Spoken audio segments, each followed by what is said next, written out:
विषयों में अमेठी में नवाचार के माध्यम से नए उद्योग आएंगे, ऐसा मेरा विश्वास है। लेकिन मात्र उद्योग नहीं, मात्र छोटा व्यापार नहीं, बल्कि आज अमेठी को इस बात का भी अभिमान है कि एक तरफ 4,570 करोड़ का लोन हमारे अमेठी के किसान भाई, किसान परिवार प्राप्त कर चुके हैं। उसी श्रृंखला में अमेठी के इतिहास में पहली बार किसान की मांग पर गौरीगंज में खेत का अपना रैक उतरा खाद का, साथ ही सॉइल टेस्टिंग लैब, कृषि विज्ञान केंद्र, ये सारी सुविधाएं हमको देने वाले नेता का नाम नरेंद्र मोदी है। और आज विकसित भारत संकल्प यात्रा में हमने जिला प्रशासन के सौजन्य से, उनके सहयोग से ये सुनिश्चित किया है कि अब हर न्याय पंचायत में ड्रोन के माध्यम से किस प्रकार से फर्टिलाइजर का उपयोग होगा, पशुपालन में किस प्रकार से देखभाल की जाएगी, वैक्सीनेशन की पशु की उसकी व्यवस्था होगी, हॉर्टिकल्चर में किस प्रकार से व्यवस्था होगी। और हाल ही में हमने राजेश जी के साथ सभी जो व्यापार मंडल है उनकी भी एक छोटी बैठक की है कि अमेठी अब एग्रो प्रोसेसिंग में खेती और एग्रीकल्चर के साथ साथ बिजनेस दोनों के समन्वय से कैसे एक्सपोर्ट का धीरे धीरे हम लोग इसको एग्रो हब बनाएंगे, ये संकल्प हम सब लें। तो मुझे लगता है मात्र बड़ा व्यापार, बड़ी फैक्ट्री नहीं, बल्कि छोटे स्तर पर प्रोसेसिंग के माध्यम से किसान और छोटा व्यापार भी अमेठी में पनप सकता है। आज गोविंद जी ने अपने उद्बोधन में कई योजनाओं का उल्लेख किया।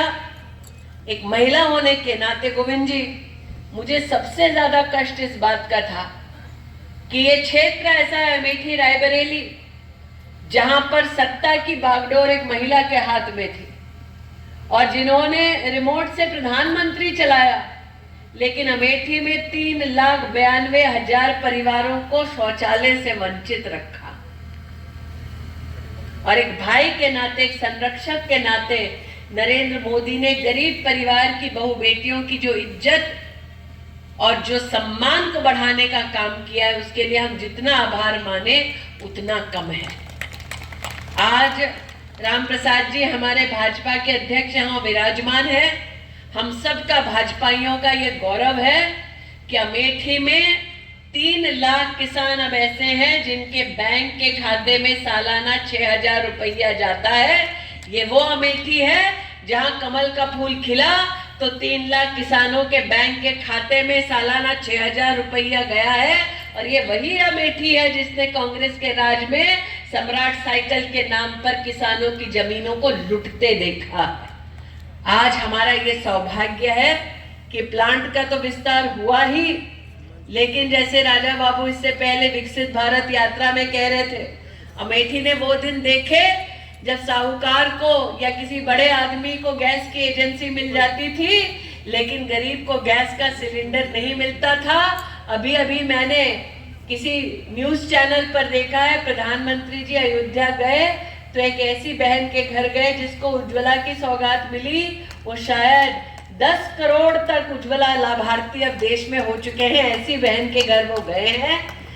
प्रधानमंत्री मोदी ने कहा है कि बहन सिर्फ चूल्हा चौके तक सीमित नहीं रहेगी, अब ड्रोन भी चलाएगी। ये ड्रोन कोई भाई चला रहा होगा, उसको बोलना चाहती हूँ बहुत ही जल्द अमेठी में समूह की बहन भी ड्रोन चलाने का सामर्थ्य रखती है, वो भी देखने को हमें मिलेगा।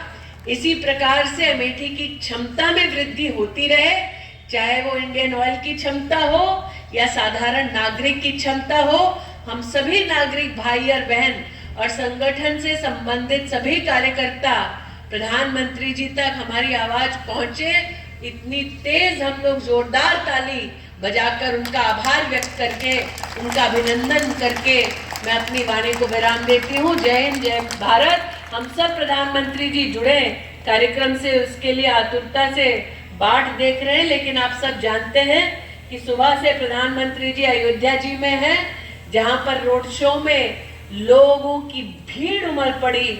फिर सुनने में आया प्रधानमंत्री जी एक बहन के यहाँ गए जो उज्ज्वला लाभार्थी हैं, उनसे मिले, निषाद परिवार में भी प्रधानमंत्री जी का एक वहां पर एक विजिट हुई, जिसमें सुनने में आया है कि उन्होंने उस निषाद परिवार को जो प्राण प्रतिष्ठा होने वाली है 22 तारीख की, उसमें उनको आमंत्रित किया है। तो चूंकि प्रधानमंत्री जी अयोध्या जी में भी हैं, चाहे वो अमृत भारत या वंदे भारत की ट्रेन हो, चाहे यहाँ पर बॉटलिंग प्लांट का विस्तार हो, जहां जहां उनके पग पड़े हैं वहां वहां विकास का कमल खिला है।